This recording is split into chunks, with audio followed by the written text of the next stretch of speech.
আসসালামু আলাইকুম বন্ধুরা, আজকে আরও একটা নতুন রেসিপি নিয়ে এসেছি। কোয়েল পাখির ডিম দিয়ে ডিম চপ বানাতে হয় কিভাবে, চলুন দেখে আসি। ফার্স্টে ডিম আর আলু সিদ্ধ করে নিয়েছি, এরপর শুকনা মরিচ ও পেঁয়াজ ভেজে নিয়েছি, তারপর স্বাদমতো লবণ নিব। ওর সাথে সবগুলো খুব ভালো করে মিক্সড করব। আলু ভর্তাটা করে নিব, সরিষার তেল নিব, খুব ভালো করে মিক্সড করব।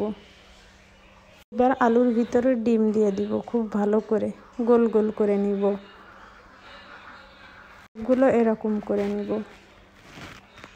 বেসন নিয়েছি, বেসনটা ভালো করে চেলে নিব। এরপর চালের গুঁড়া নিব, চালের গুঁড়াটাও চেলে নিব। ময়দা নিব,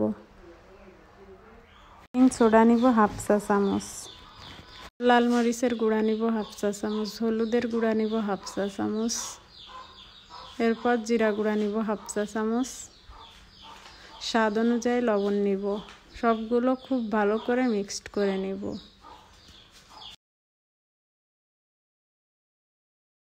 এবার বেটার তৈরি করার জন্য আস্তে আস্তে খুব অল্প অল্প করে পানি নিব।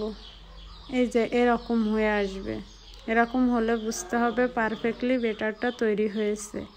এবার আলুর সাথে বেটারটা খুব ভালো করে মাখাতে হবে, মাখিয়ে তেলে ভিজে নিব।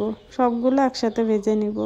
এই যে দেখুন কত সুন্দর হয়েছে আমার এই ডিমের চপ। আমার ভিডিওটা ভালো লাগে চ্যানেলটা সাবস্ক্রাইব করে আমার পাশে থাকবেন। আল্লাহ হাফেজ।